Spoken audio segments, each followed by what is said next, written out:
Hey, this is Willie. Got a bit of a project update for you guys. I've been busy working on this car, so I haven't been able to put as many videos up on YouTube. So far, I have all the stainless steel brake lines put in. I have the tranny cooling lines put on. I replaced the bushings for the front calipers and checked to make sure the pistons were moving free. I also balanced all the wheels. So I've been driving this car. It seems to drive okay, but I have a little bit of a vibration under load, which could be from bad CV axles. And I also have a vibration when I'm braking because the rotors are warped. So I need to get brake pads and rotors on this. And when I took this down to get inspected, they mentioned that my rack and pinion on this car is leaking, so I have to replace that.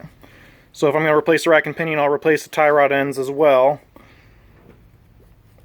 So I have to replace all of that, and I also have the brake hardware kit for the rear wheels to do. So I've been plucking away at this car piece by piece. As for how well it's running, it runs pretty good.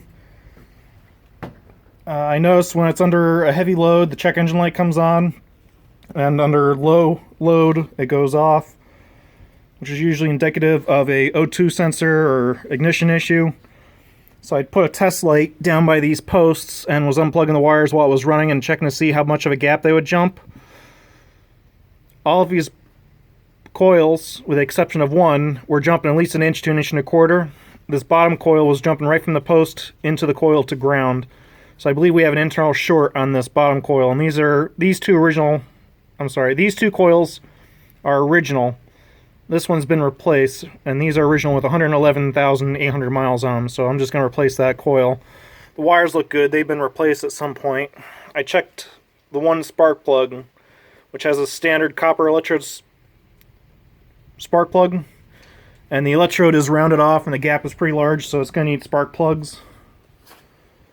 And another problem with the engine is it's not warming up very quickly, and it's not coming up to normal running temperature, so I suspect we have issues with the thermostat. I did replace the temperature sending unit, which is back here. Up under there. Sorry. Right there. Another issue I've noticed when I was looking over this engine is I have a squeaking belt, which is kind of normal for these. But the pulley for the AC delete is wobbling around, so I need to replace that. So the engine still needs an overhaul, but I gotta worry about getting the suspension straightened out. Another thing I've noticed is the shocks aren't very good on this car, so I imagine they're probably the original shocks yet with 111,000 on it.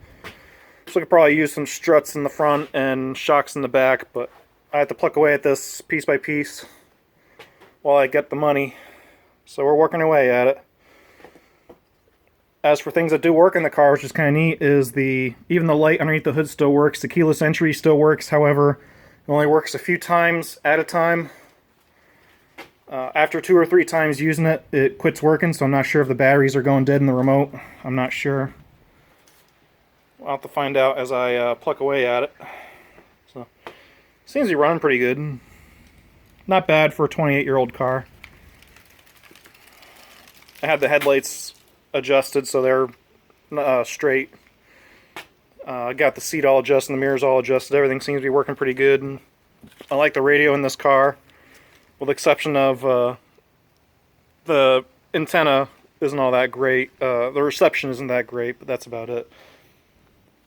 Tires aren't horrible. They're in decent shape. It's just they're summer tires. They're not really a snow tire.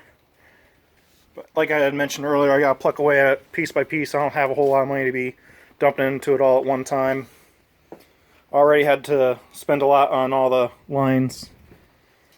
So there's a little bit of a project update for you guys. If you like the video, make sure you give me a thumbs up. And as always, have a good day. Thanks for watching. Bye.